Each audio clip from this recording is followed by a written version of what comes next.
Good evening, Rifters. This is Rifts and Rules, the 5e D&D podcast where we go through the many 5e books and talk about various rules and enhance your gameplay experience. I'm Nathan, the Dungeon Master of Riftwake. And I'm Remy, a player on Riftwake and a Dungeon Master myself. And today we're here to talk to you about mimics. So, a mimic is a classic D&D monster that is actually very simple mechanically, but incredibly versatile in its potential applications.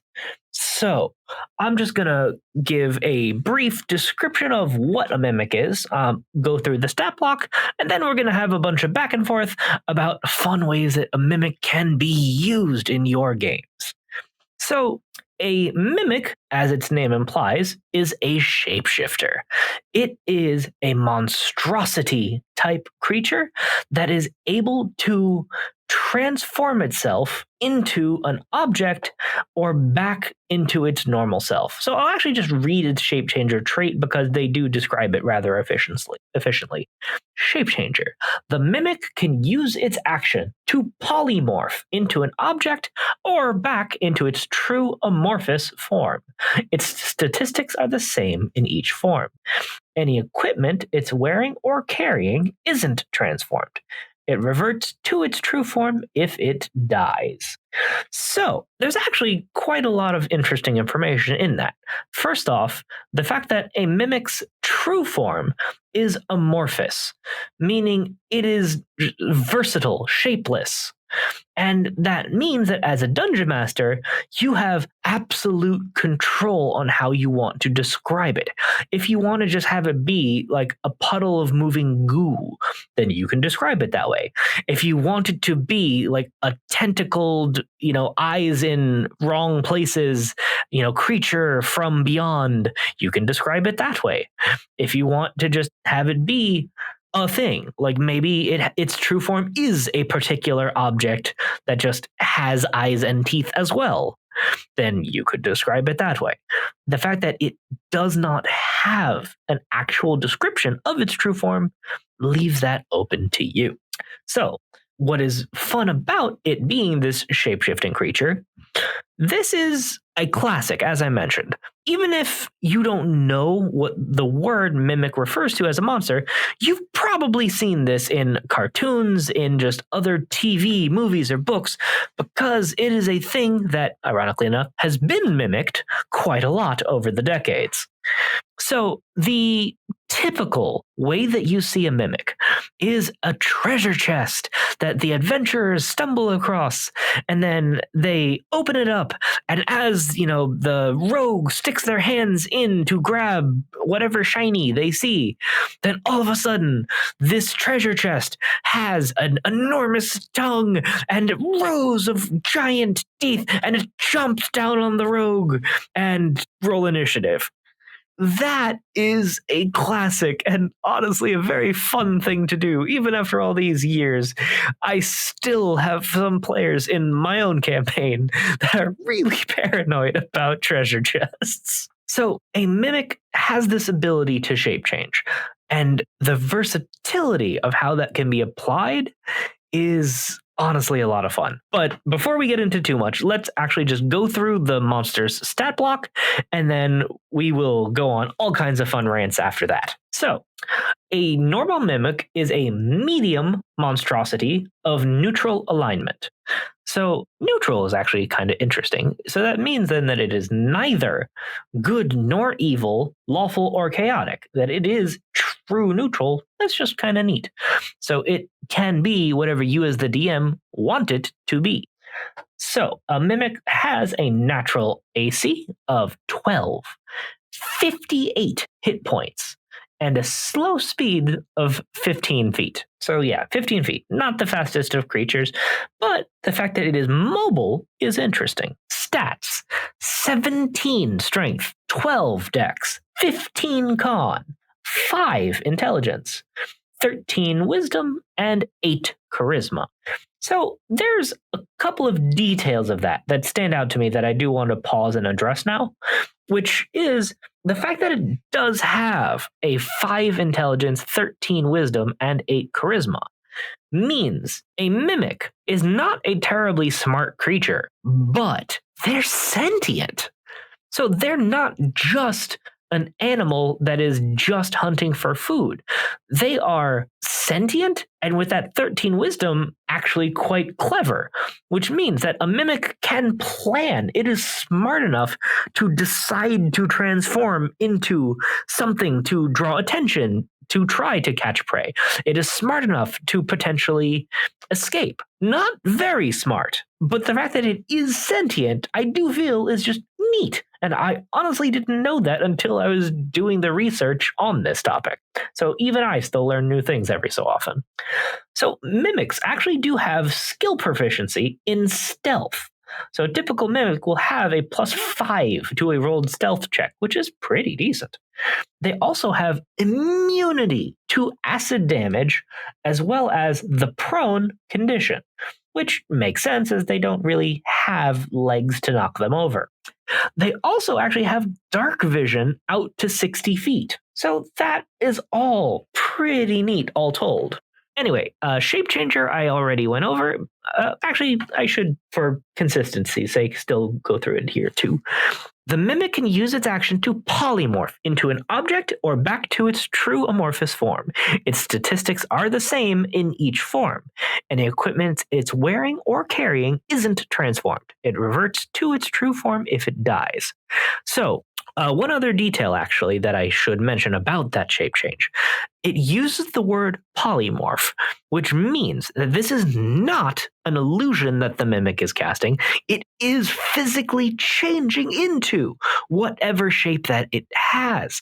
And the fact that its statistics are the same means that it is still fully sentient even when it is in object form. And that combination is part of what makes a mimic so dangerous. The fact that even when it is in the form of, a treasure chest or a crate or barrel, or we'll go into the forms a bit more later on, but the fact that they are still sentient and could still have, a bolt or rivet or something that is actually their eye to still keep an eye on things, and they could still see with 60 feet of dark vision. That's interesting. All right, anyway, moving on. Adhesive in object form only. The mimic adheres to anything that touches it. A huge or smaller creature adhered to the mimic is also grappled by it. Escape DC 13. Ability checks made to escape this grapple have disadvantage. Oh boy, that is interesting. So first off, the fact that a huge or smaller creature, so that could mean a giant could accidentally step on a mimic and would then have their foot be stuck to it automatically. Also of interest in that is that there is no attack roll, no saving throw. A mimic is so sticky that anything that touches it is automatically adhered to it and grappled automatically.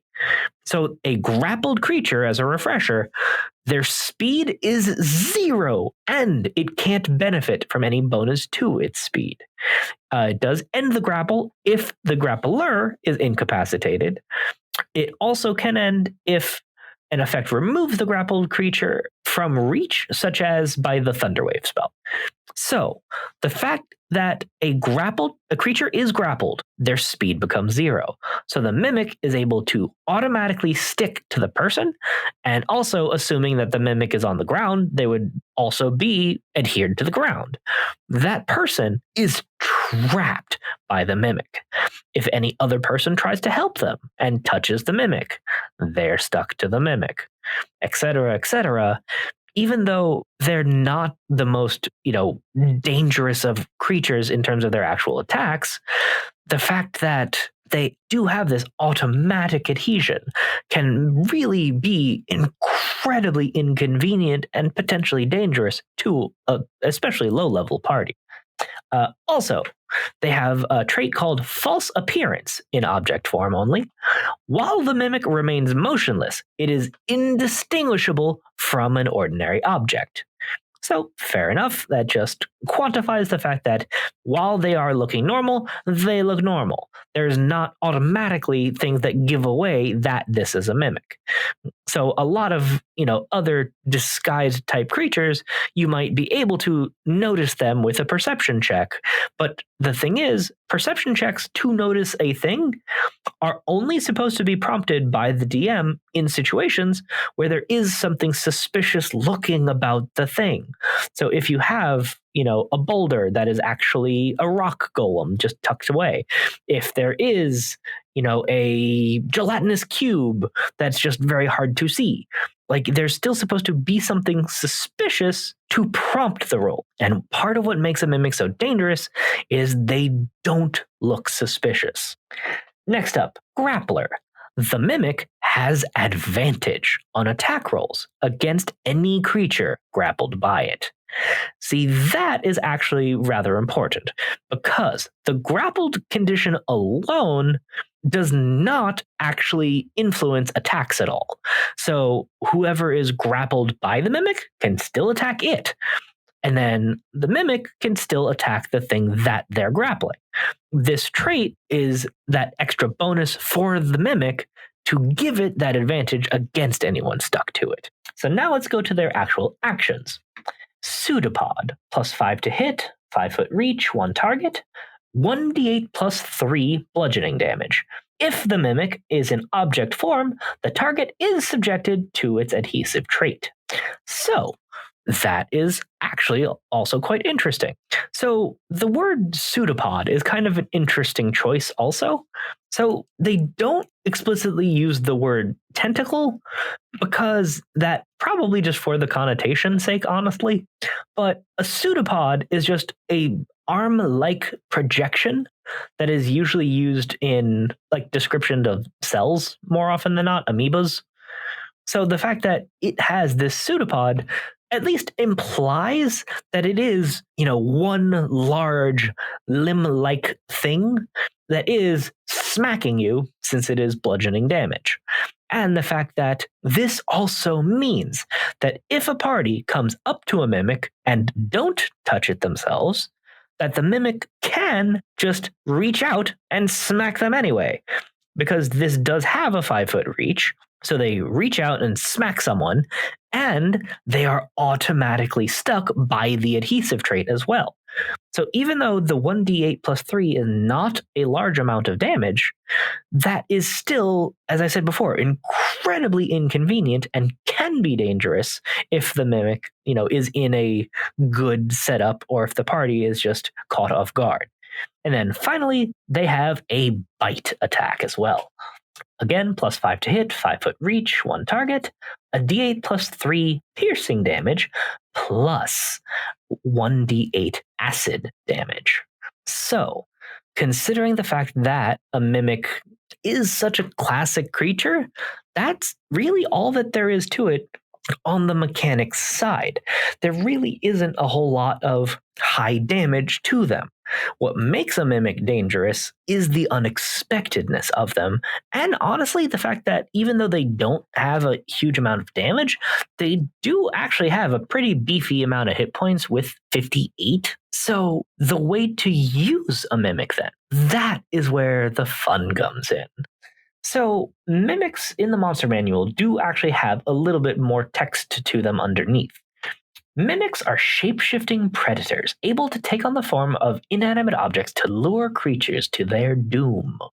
In dungeons, these cunning creatures most often take the forms of doors and chests, having learned that such forms attract a steady stream of prey. Imitative predators. Mimics can alter their outward texture to resemble wood, stone, and other basic materials, and they've evolved to assume the appearance of objects that other creatures are likely to come into contact with. A mimic in its altered form is nearly unrecognizable until potential prey blunders into reach, whereupon the monster sprouts pseudopods and attacks. When it changes shape, a mimic excretes an adhesive that helps it seize prey and weapons that touch it. The adhesive is absorbed when the mimic assumes its amorphous form, and on parts the mimic uses to move itself. That is interesting. So first off, the fact that it does use the word pseudopods plural means that it is able to have multiple limbs that are able to extend out and attack. But also the interesting little detail there that prey and weapons that touch it, that is not at all addressed in its abilities, but that does imply that if someone hits the mimic with a weapon, the weapon too should touch it, and it should then have to require that same escape DC to rip the weapon free once again. So even though it isn't actually specified in the stat block, it does say the mimic adheres to anything that touches it. And then it mentions the saving throw after the fact. So that's kind of unfortunately phrased in all honesty. So if you do hit a mimic with a sword or an axe, what have you, weapons are not going to go so well against the mimic. Because then someone in the party would have to use their action to pull each object free with that 13 DC. And even though that's, not the most difficult thing, that still requires an action just to get your weapon back. And if you punch it, your fist is then stuck to the thing. That's, again, not a lot of damage, but honestly, a lot more danger than most might give credit to. So that's all of the actual attacks and such. But there is one more little fun bit of lore to it. Cunning hunters. Mimics live and hunt alone, though they occasionally share their feeding grounds with other creatures. Although most mimics have only predatory intelligence, a rare few evolve greater cunning and the ability to carry on simple conversations in common or undercommon. Such mimics might allow safe passage through their domains or provide useful information in exchange for food. So down there in the lore notes, they specifically mention that smarter mimics exist in the world, as well as the fact that they are a sentient creature.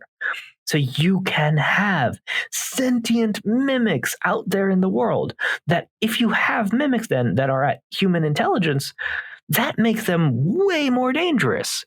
Because in that situation then, you can have a mimic that does plan, and maybe they decide to stick to the ceiling instead of the floor, and then can just drop down onto their prey, or they could just take the form of a stalactite or something when they fall. So the creativity available to a mimic is something that is very fun potentially. So how to use mimics is completely up to the Dungeon Master's creativity. So the fact that they are at least smart enough for sentience and just have total control over being an object, that does have some limitations, but only a little.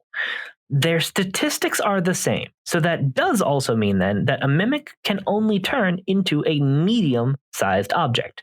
So that is why most of the time a mimic is described as being a chest or potentially a door. But that does mean that they could turn into any medium-sized object. Would you say that by that logic, mimics would be adorable? All right, that's it. And that is the end of Rifts and Rules. Thank you, everybody, for coming.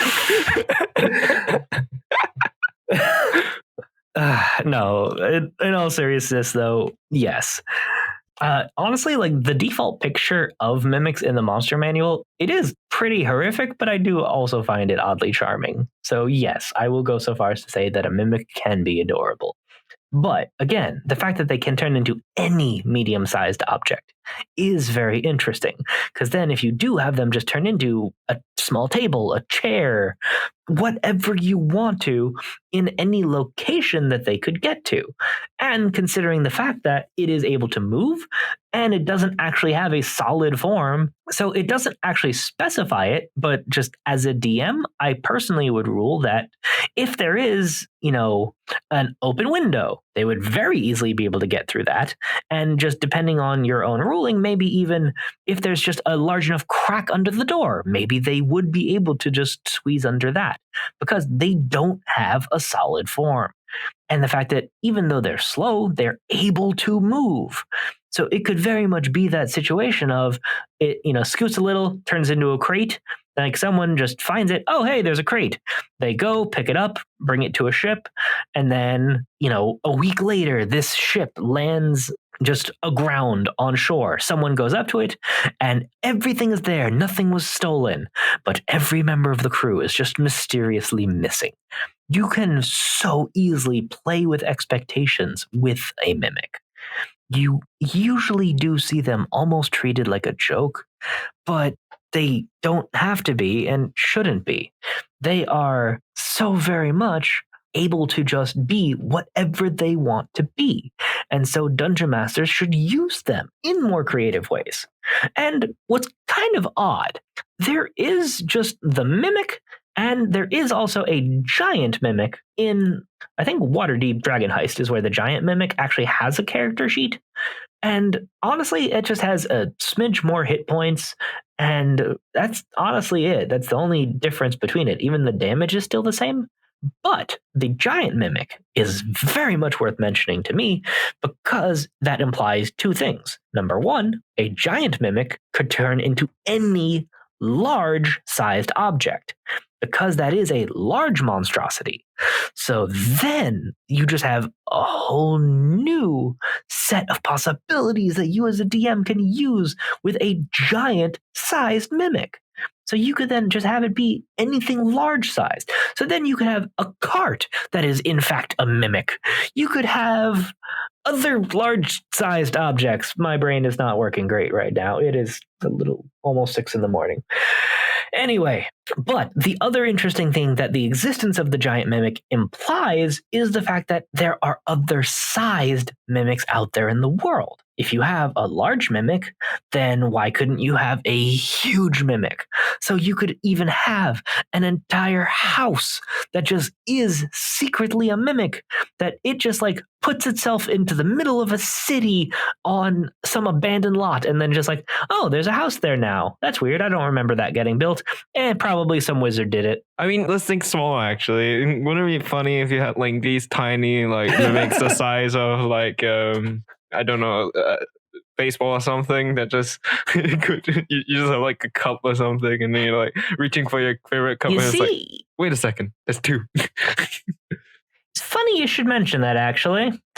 So even though the mimic and the giant mimic are the only two that are actually described in books, they're not the only sizes of mimics. There is, in fact, one more that is just a sidebar in Infernal Machine Rebuild, which a tiny mimic in the shape of a jewelry box. The mimic deals half damage with its pseudopod and bite attacks and has only 1 hit point. So there is tiny mimics out there in the world.